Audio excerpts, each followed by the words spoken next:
Hi guys, welcome back to cinema poster TFI bundle మామ. ఈరోజు మనం తండేల్ రివ్యూ చూద్దాం. మూవీ స్టోరీ విషయానికి వచ్చేస్తే రాజు వాళ్ళ ఫాదర్ తండేల్ తను చిన్నప్పుడే వేటకెళ్ళి చనిపోతారు. ఆ తర్వాత హీరోయిన్ లవ్ చేసుకుంటారు, చిన్నప్పటి నుంచే లవ్ చేసుకుంటారు. వీళ్ళిద్దరూ లవ్లో ఉండగా తిను 9 months సముద్రంలోకి వెళ్ళి వస్తుంటాడు, 3 months ఇక్కడ ఉంటాడు.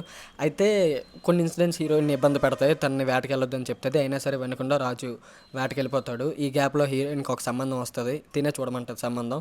ఆ తర్వాత తిను ఏమవుతుందంటే పాకిస్తాన్ వాటర్స్లోకి వెళ్ళి దొరికిపోతాడు పాకిస్తాన్ వాళ్ళకి.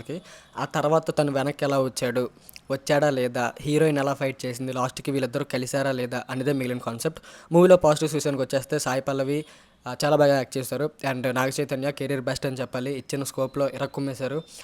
యాక్టింగ్ ఎక్కడ స్కోప్ ఉన్నా సరే అక్కడ చించి పడేశారు. Naga Chaitanya one of the biggest pillar of this movie. And DSP music చాలా ఫ్రెష్గా ఉంది, చాలా బాగుంది. అండ్ సీజీ వర్క్ చాలా బాగుంది. CG is the one of the biggest pillar అని చెప్పాలి. డిఎస్పి మ్యూజిక్ బాగుంది, సీజీ వర్క్ బాగుంది, యాక్టింగ్ చాలా బాగుంది. నాగ చైతన్యానికి ఏ అవార్డు వచ్చినా తప్పలేదు, అంత బాగా పర్ఫామ్ చేశారు చేయగారు. అండ్ కొంచెం ఇప్పుడు నెగిటివ్స్ విషయానికి వచ్చేస్తే సాయి పల్లవి ఆడడానికే తీసుకున్నట్టు అనిపించింది. సాయి పల్లవి వచ్చిన ప్రతిసారి ఆడియన్స్కి ఒక పాయింట్ ఆఫ్ వ్యూ క్రియేట్ అయిపోద్ది. ఓకే, ఇప్పుడు సాయి పల్లవి వచ్చిందంటే పక్క ఏదో ఏడుస్తుంది అన్న కైండ్ ఆఫ్ ఇదైతే క్రియేట్ అయిపోయింది. అండ్ సెకండ్ వచ్చేసరికి ప్రతి చిన్నదానికి ఒకటే మ్యూజిక్ చంపేశారని చెప్పాలి.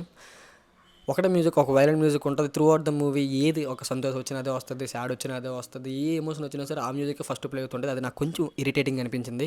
అండ్ నెక్స్ట్ వచ్చేసరికి చాలా ప్రెడిక్టబుల్గా అనిపించింది నాకు. అయినా సరే ఓకే, చూపించిన విధానం చాలా బాగుంది.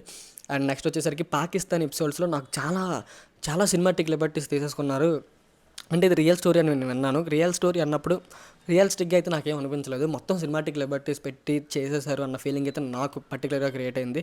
పాకిస్తాన్ ఎపిసోడ్స్ కానీ అంటే ముందుగానే మనకి అర్థమైపోద్ది, ఒక చిన్నపిల్లడిని తీసుకెళ్లారంటే సంథింగ్ ఏదో ఒకటి అవుతుంది అని ముందుగానే మనం ప్రతిదీ ప్రెడిక్ట్ చేసేయగలం. బట్ ఈ మూవీ నాకు ఫ్రెష్గా అనిపించింది. అండ్ స్టార్టింగ్ 40 minutes నాకు రొటీన్ టెంప్లెట్ లాగా అయితే అనిపించింది. అంటే చాలా మూవీస్లో చూసినట్టు అనిపించింది. Predictable screen play, predictable lines, వాటికి ఆ లవ్ ట్రాక్ కొంచెం నాకు చిరాకు పెట్టించిందని చెప్పాలి.